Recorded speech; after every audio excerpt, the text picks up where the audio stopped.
es imprescindible gestar proyectos colectivos, desde donde planificar la esperanza junto a otros.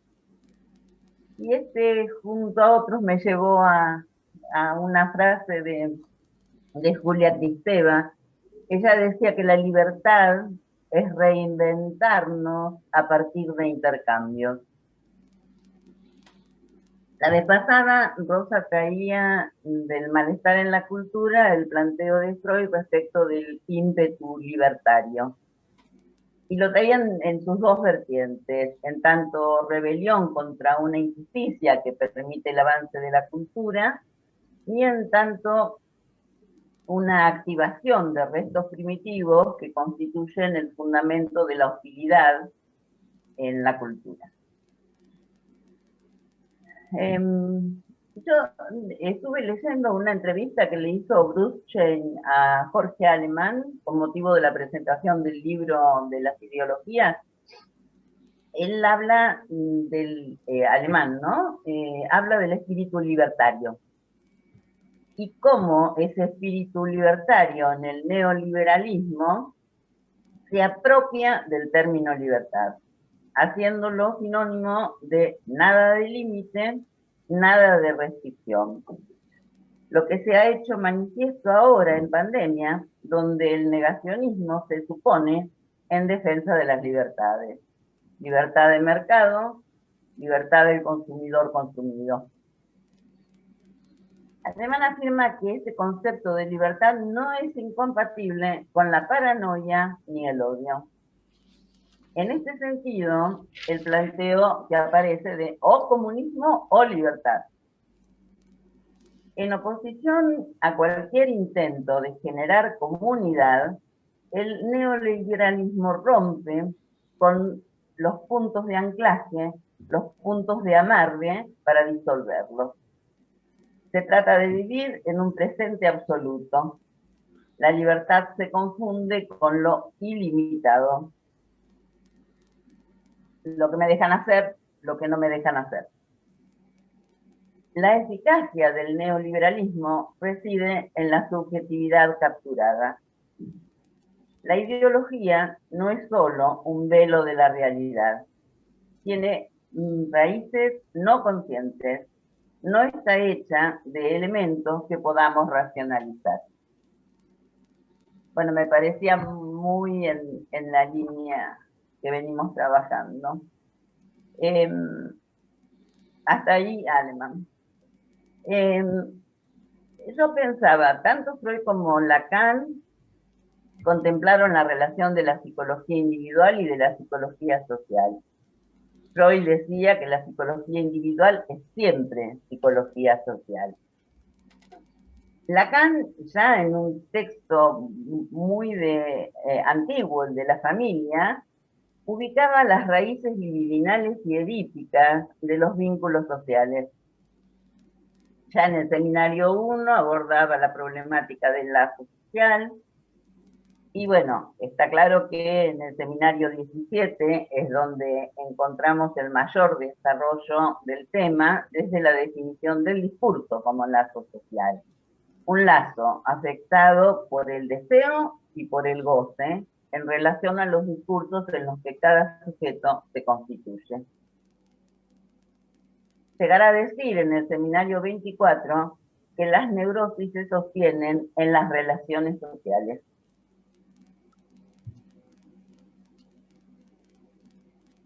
O sea, las fórmulas de los discursos ordenan y regulan no solo la posición del sujeto, sino los modos de la relación con el otro. En ese mismo seminario, en la clase final, Lacan dice: todavía estoy por interrogar al psicoanálisis sobre la manera en que funciona. ¿Cómo es posible que constituya una práctica que incluso es algunas veces eficaz? ¿Para qué un psicoanálisis? La eficacia de un encuentro.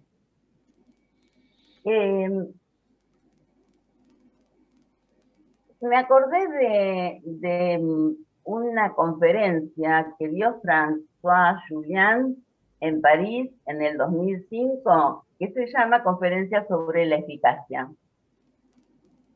La conferencia estaba dada para empresarios, pero a mí me pareció que también estaba dada para analistas, que la podemos leer desde ahí.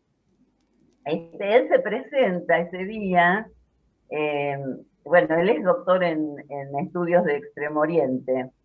Se presenta ese día diciendo, vengo de Grecia, en tanto filósofo, y también cuenta de su paso por China. Y que estas dos cosas, Grecia y China, le hicieron tomar distancia del propio pensamiento. Y él plantea que es necesario interrogarlo al pensamiento en sus evidencias, en lo que tiene de impensado. Y plantea dos funciones, dos direcciones, eh, desde la filosofía china, que sería la primera de desvío y la segunda de retorno. O sea, desviarse de ese pensamiento para poder retornar a él desde otro lugar. Habría un primer momento donde se trata de experimentar el desarraigo del pensamiento, abandonar los grandes filosofemas de Occidente, el ser, Dios, la libertad. El segundo es volver a la filosofía para interrogarla acerca de lo que ella no interroga, sondear sus posiciones cristalizadas. Obviamente, también eso me hace pensar en lo que tantas veces decimos, ¿no? De no quedarnos con los conceptos cerrados, ir y volver a los conceptos del psicoanálisis. Hay un ejemplo en relación a esto de lo que pasó con la filosofía en Grecia. Y él diferencia la Grecia arcaica, que ubica en la Ilíada y en la Odisea, de la Grecia del advenimiento de la filosofía tal cual la conocemos. Porque lo que va a plantear ahí es la cuestión de si se necesita o conviene un modelo o no. Y él dice que en la primera, en la Grecia arcaica, Ulises no modeliza, que recién después aparece en juego la cuestión de la modelización y de la aplicación en el ámbito de la producción. Entonces Ulises aparece ahí sin pasar por un plan predeterminado. Dice Ulises, el ingenioso es hábil, astuto y sagaz. El ejemplo más claro que me resultó fue el ejemplo de la guerra, donde él toma la guerra modelo que describe Klaus Ewitz con los fracasos a pensar en la guerra, porque la guerra modelo no tiene que ver con la guerra real. La guerra real se desvía respecto a lo proyectado, genera imprevistos. Entonces, ¿qué se esperaría del general? No que tenga un plan a aplicar sin tener en cuenta los imprevistos y las circunstancias, sino un golpe de genio, reaccionar frente a la situación, en el momento, atrapar los factores facilitadores, basado más que nada en la inspiración y la improvisación.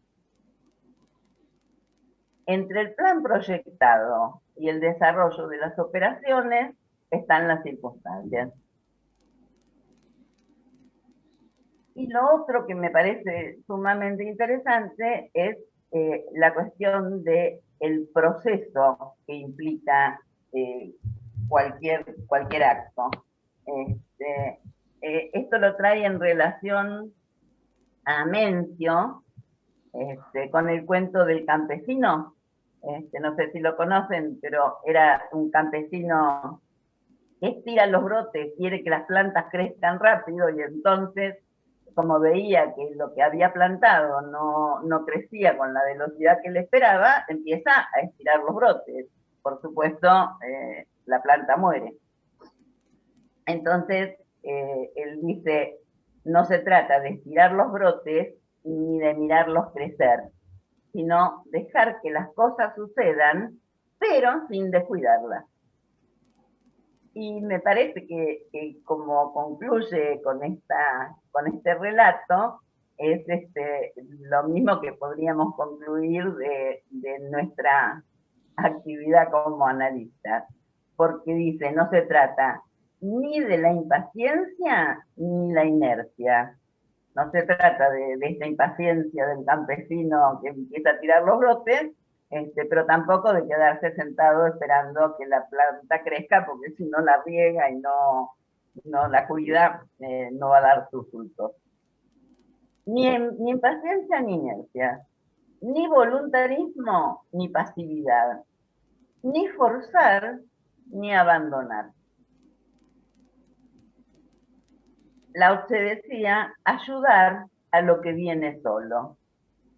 Esta cuestión del proceso, no progreso, también me lleva de nuevo a Lacan, ¿no? Él decía, el psicoanálisis no es un progreso, es un sesgo práctico para sentirse mejor. Bueno, hasta acá.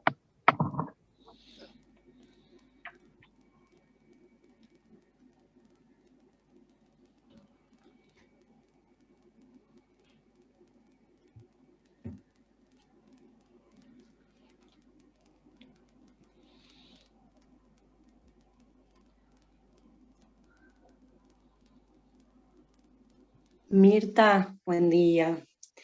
No llegué a escuchar, se me cortó esto último que dijiste. No se trata ni de impaciencia, ni de inercia, ni voluntarismo, ni pasividad, y dijiste una tercera que no la escuché. Ni forzar, ni abandonar. Bien, gracias.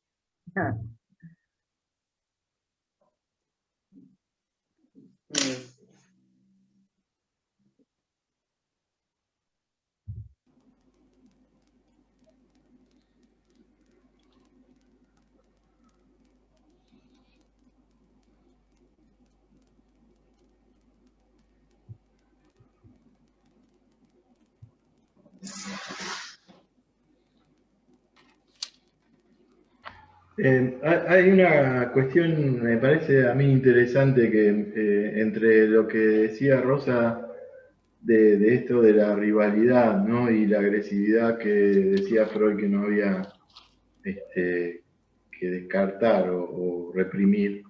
Y esto que decía Mirta de los proyectos colectivos, ¿no? Como para pensar en todo caso cómo hacer con eso, digamos.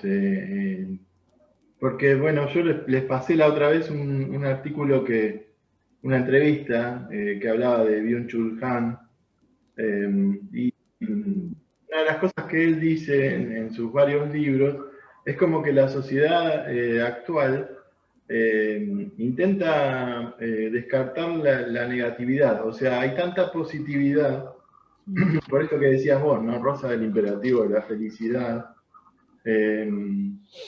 que bueno, se hace imposible, ¿no? Esto que les pasaba, el descartar o expulsar la angustia, todo aquello que no funciona, es un signo de la época, ¿no? Y es un imperativo, que además se enraiza con la búsqueda de los propósitos del discurso capitalista, que es que el sujeto siga rindiendo. Él habla de un sujeto de rendimiento que se autoexplota. Ya no se trata más del obrero o el proletario que se quejaba o tenía luchas sindicales, sino de un sujeto que se autoexplota. Si no le va bien, si fracasa, el problema es él, no es el problema de las condiciones laborales, ni sociales, ni culturales, ¿no? Bueno, pensaba esto. Sí, totalmente en esa línea, Patricia, me parece, es el desconocimiento, la negación, y que quede justamente por fuera todo lo que tiene que ver con lo que no garpa, digamos. ¿No? Bueno, pero que además hace, me parece, que vuelva una cara como muy cruel, y una cara como muy individual de la solución, ¿no? La felicidad nunca está planteada en términos de superar los conflictos con otro, no, es me salvo solo, ¿no? Sí, me parece que está en esa línea. Sí.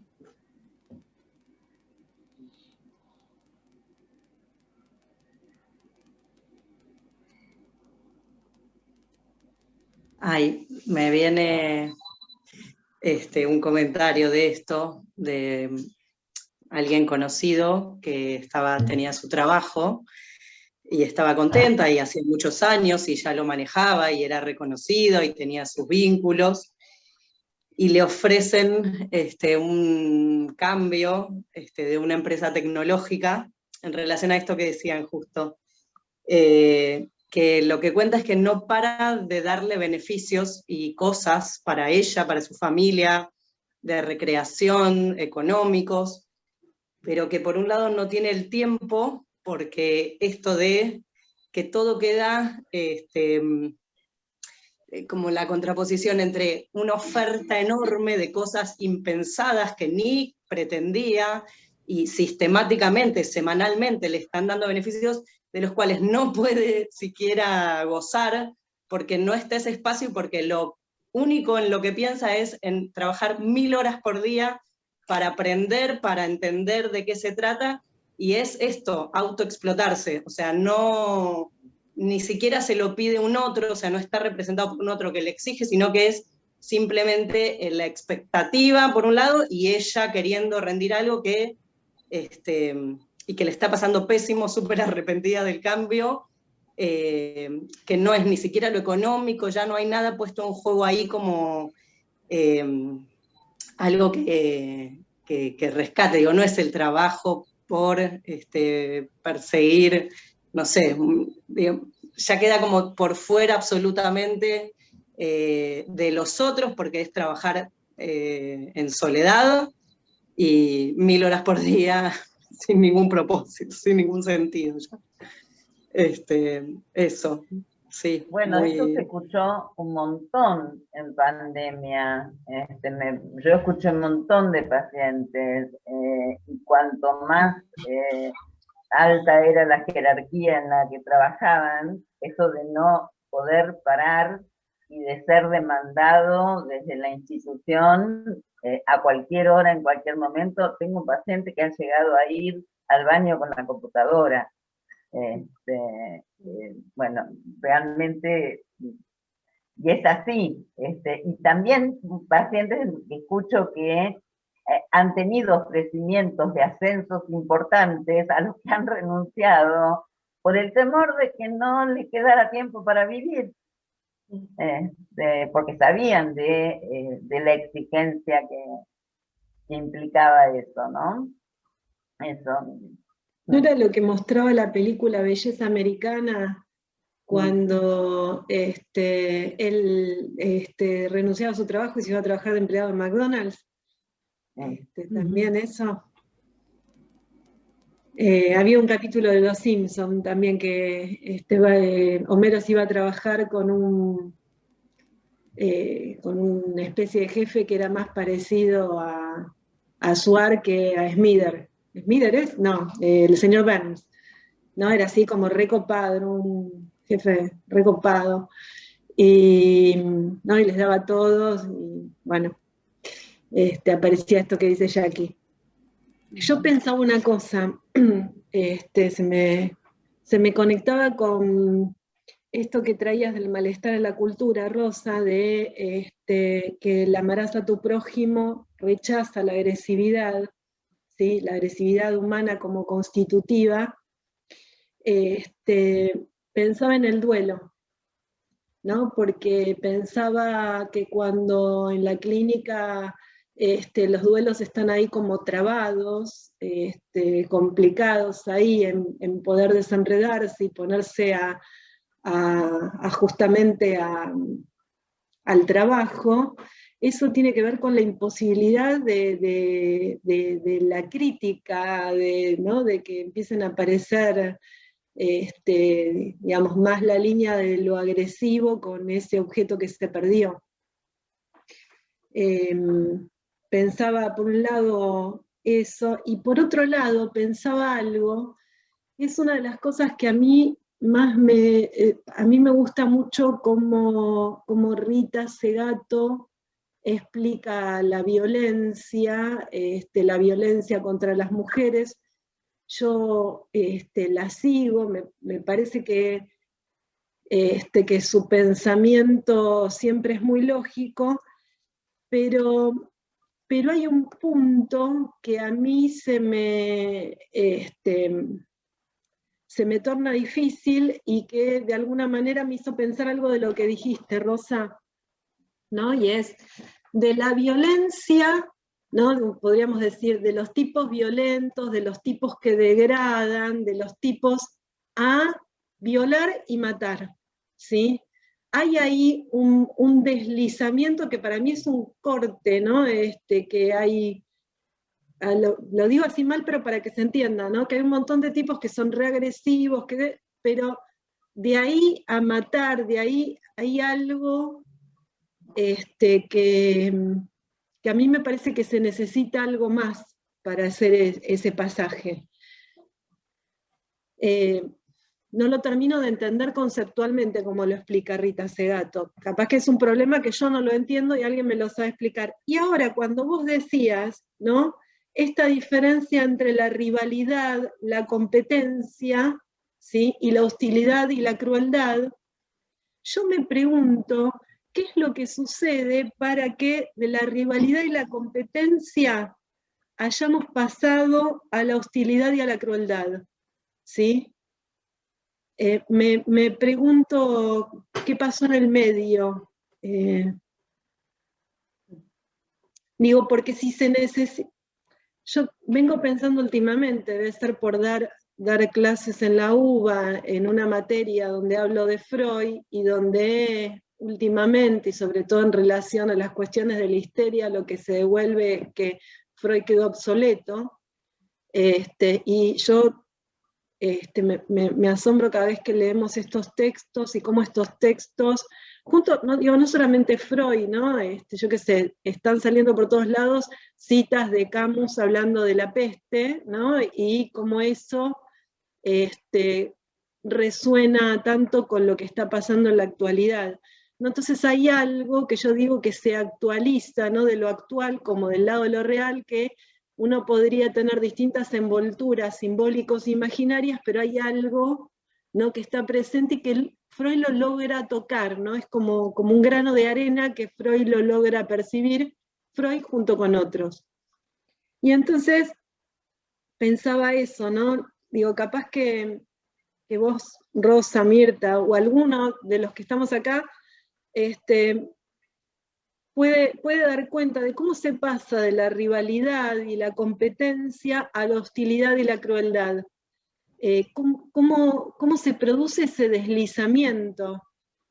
Y para ejemplificarlo, el ejemplo es súper berreta, pero a mí me entretuvo mirar toda la serie de Cobra Kai, ¿sí? Y en Cobra Kai, que es de alguna manera una remake de Karate Kid, ¿no? Retoma, no es una remake, retoma Karate Kid. Una de las cosas que le pasa a Johnny, que es el protagonista, es que él usa los mismos parámetros, ¿sí? Para hablar, que usaba en los 80, pero lo que dice es escuchado de otra manera, ¿no? Cuando él dice sin piedad, no está pensando en matar al otro, pero los pibes entienden que sin piedad es hasta la muerte, por ejemplo, ¿no? Bueno. No sé, se me ocurría algo. A ver. Que le estoy pensando en voz alta, no sé. Porque el precepto, digamos, del amor al prójimo, genera la abolición de la diferencia sexual, ¿no? En principio es algo que creo que en el Seminario 21 lo dice Lacan. Y después se me ocurrió eso y que quizás algo de esa, digamos, de esa indiferenciación, digamos, o, no sé, me resuena también a algo que dice Freud en Pulsiones y Destino de Expulsión, que es que el odio es más antiguo que el amor.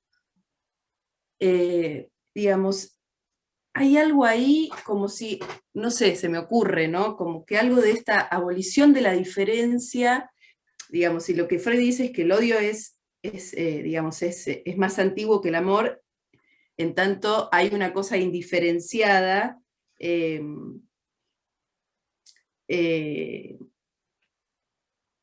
Les leo el parrafito que es muy cortito. Dice, por su conducta hacia el objeto, esta forma y etapa previa del amor es apenas diferenciable del odio. Solo con el establecimiento de la organización genital, el amor deviene opuesto del odio. El odio es, como relación con el objeto, más antiguo que el amor. Entonces me resonaba si no hay algo de eso, ¿no? No sé si se entiende como lo que, más o menos a lo que apunto. Como que hay algo de esa cosa que, digamos, el empuje que nos lleva a la felicidad, digamos, esta abolición de la diferencia, que conduce a una cosa como al odio, como si eso condujera directamente hacia el odio. Creo que la abolición de la diferencia y la negación de la diferencia trae su beta, que puede ser el odio. Yo no tengo una respuesta para esa pregunta que haces, pero me parece que sí tenemos como pequeños elementos de por dónde estar como atentos, por dónde se puede pasar de la rivalidad a la crueldad, y con qué tiene que ver ese pasaje. Yo creo que ese pasaje sí tiene que ver con la negación de las diferencias, tiene que ver con la negación de la humanidad en el otro, y ahí me parece que el odio y el amor toman como lugares como muy distintos, no sé si son opuestos, ¿no? Cuando nosotros pensamos la cuestión del amor, pensamos el amor que incluye las diferencias, pensamos el amor que no es el amor narcisista, ¿no? Que busca lo mismo. Y ahí en eso hay algo seguramente que tiene que ver con la diferencia y que no es el reverso del odio. El odio me parece que está más del lado de la aniquilación y de la agresividad, pero no en los términos de la competencia posible, de la rivalidad posible, sino de la aniquilación, ¿no? Está como ahí, me parece que son cuestiones delicadas porque son esto, cuando nosotros podemos conversar, podemos establecer las diferencias y podemos llegar, como esto que decía Mirta, a otra, ¿qué decías Mirta de Cristeva, que me encantó? Esto de cómo se logran, se encuentran nuevas, ¿cómo era la frase de Cristeva?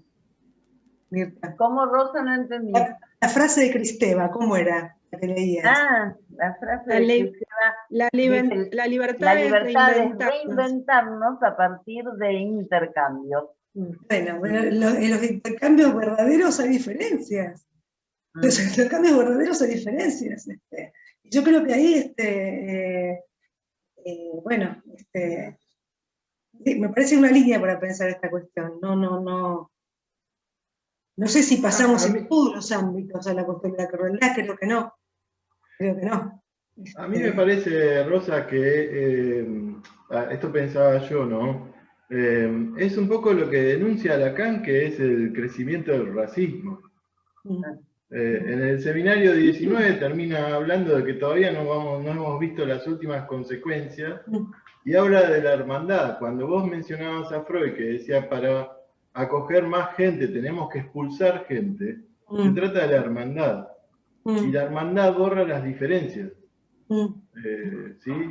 Entonces es el crecimiento del racismo. Lacan termina el seminario 19 diciendo eso. Que es lo que el futuro. Me parece que el odio es eso.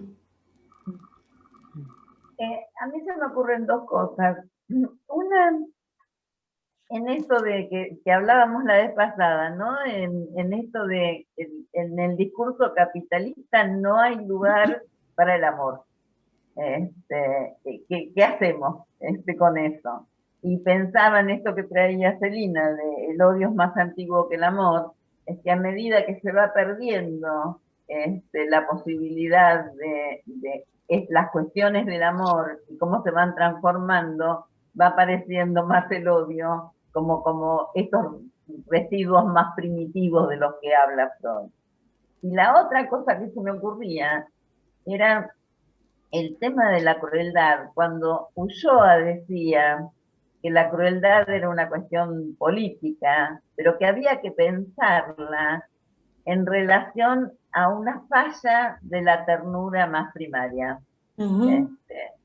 También en ese sentido él decía que era ahí cuando se entendía algo de la crueldad, cuando se veía que había habido una falta absoluta de una ternura primaria en relación a la falta de miramiento amoroso y a la falta de proveer el alimento en todo sentido, ¿no? De ese alimento primario.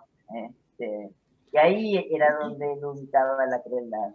Y cómo eso se manifestaba en el individuo, pero también se manifestaba socialmente, ¿no? Yo pensaba en lo que traía Rosa de los discursos libertarios, ¿no? En donde la cultura como de la no existencia, lo comunitario, y entonces la no ley, de la no renuncia, en ese pasaje de la hostilidad o la agresividad a la violencia y la crueldad. Como la ley propia, como algo de la perversión habilitada, no sé.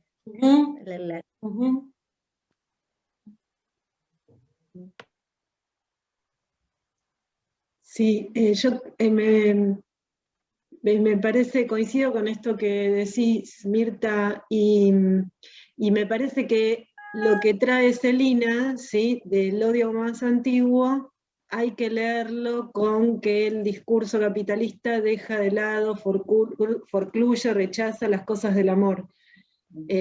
Porque es eso, porque no es solamente lo que es más primario, sino aparte, pensaba en la neurosis obsesiva, ¿no? Donde puede aparecer como desagregado, ¿sí? Pero aquí es descarnado que es distinto que desagregado, ¿sí? Y tal vez también está en relación, yo voy marcando, los tengo en los cuadritos, a Patricio lo tengo cuadrito por medio con Rosa, pero con lo que dice Patricio, ¿sí? Que ahí está la explicación del racismo. El otro día me decía un paciente que trabaja en el gabinete de un colegio que en sexto grado, en un Zoom, a dos nenas les apareció el mensaje, te vamos a matar. ¿No? Bueno, no se sabía de quién era anónimo, y lo primero que hace el colegio es sacar los mensajes, que digamos, se inhabilite la posibilidad de que haya mensajes, que los chicos puedan escribir mensajes. Así todo, hay un segundo momento donde vuelven a aparecer estos mensajes para las nenas, ¿no? Entonces los padres van al colegio y él me decía, vienen con una literalidad, ¿no? Y yo le decía, bueno, ojo, lo que va del año, hace 4 días hoy, hubo 92 femicidios. Yo no sé si es una literalidad tan loca, tan desacertada. Bueno, ¿no? Pensando en estas cosas.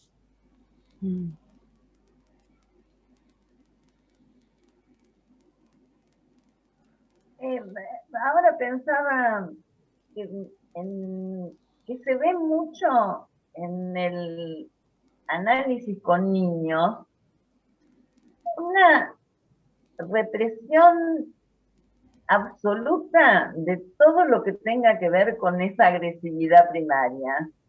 Como si los padres pensaran que porque mató a la hormiguita va a ser un asesino. Y con una cosa de mucha prohibición sobre la agresividad que tiene que ver con romper el juguete, que tiene que ver con con las actitudes normales de un pequeño niñito. Y a mí me llama la atención eso, como una cosa exacerbadísima, como mucho temor a que esa agresividad sea una cosa monstruosa, sin diferencia entre la agresividad del pequeño y la crueldad terrible. Es un tema que me llama la atención.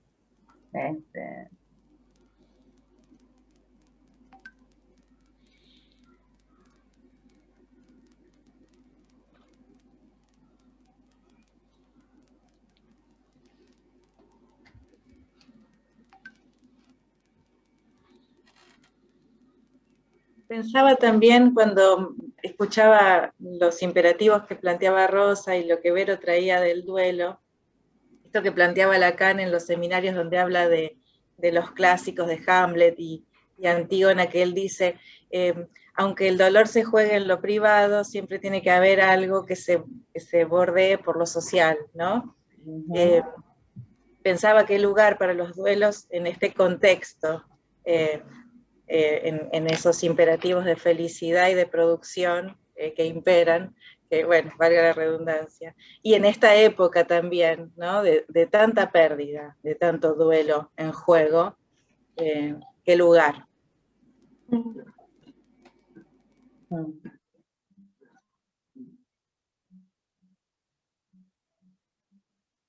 Sí. Bueno, lo que decía Rosa del punto de fuga, ¿no? El dispositivo psicoanalítico para la maquinaria que nos aplasta puede ser un punto de fuga. Para hacer un lugar, ¿no? Yo lo que pensaba también en relación a este tiempo de tanto duelo, si nosotros los analistas también no transitamos el duelo del consultorio, ¿no? De ese encuentro con el paciente, me quedo pensando mucho en eso, ¿no? Y que ahora en el consultorio tenemos una computadora para escuchar a nuestros pacientes y tenemos el teléfono, ¿no? Pero no está ese encuentro entre el analista y el paciente, ¿no? Y también pensaba en relación al discurso capitalista, que Lacan, en el 72, en Milán, habla ahí, en esa conferencia, en relación al discurso capitalista, y dice que el discurso capitalista en realidad, el problema que tiene, que es un discurso que tiende a explotar. ¿No? Pensaba eso. Y también en relación al odio y al amor, en relación al capitalismo, hay una, que esto lo vi en una serie de los hermanos Cohen, Fargo, que es muy buena, y hay una escena en la cual hay un sicario que está por asesinar a un tipo, y empiezan a hablar del capitalismo. Y el sicario le dice, ¿sabes cuál es el problema del capitalismo? La codicia. Y lo termina matando, y lo mata. Esa escena, cuando nombrábamos y hablábamos de la cuestión del capitalismo, la recordé. Uh-huh.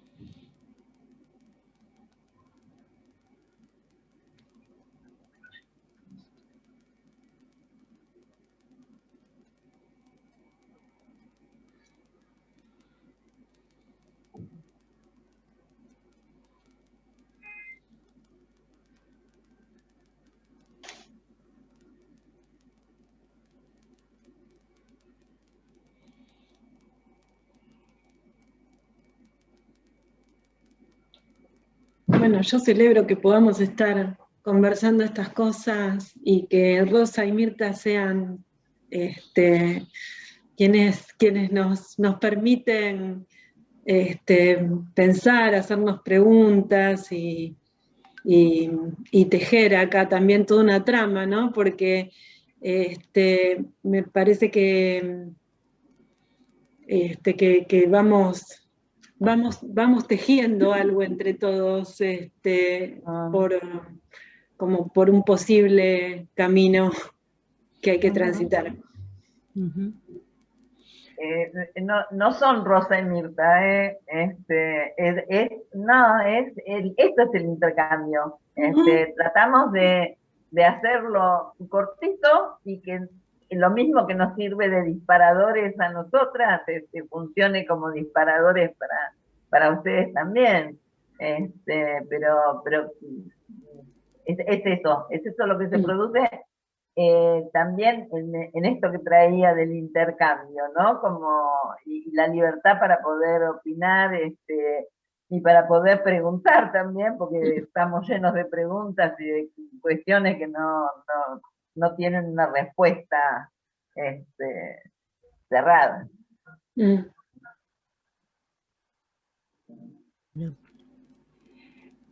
En función de un poco del horario, vamos a cerrar el espacio del seminario. Les pedimos a los miembros LACES que se queden 5 minutitos antes de pasar al otro espacio, ¿sí? Y bueno, y los esperamos en 15 días en este espacio a las 10 de la mañana. Gracias, Ani. Gracias, Rosa. Bueno, gracias, muchas Mirta. Gracias. A todos. Gracias. Gracias. Gracias.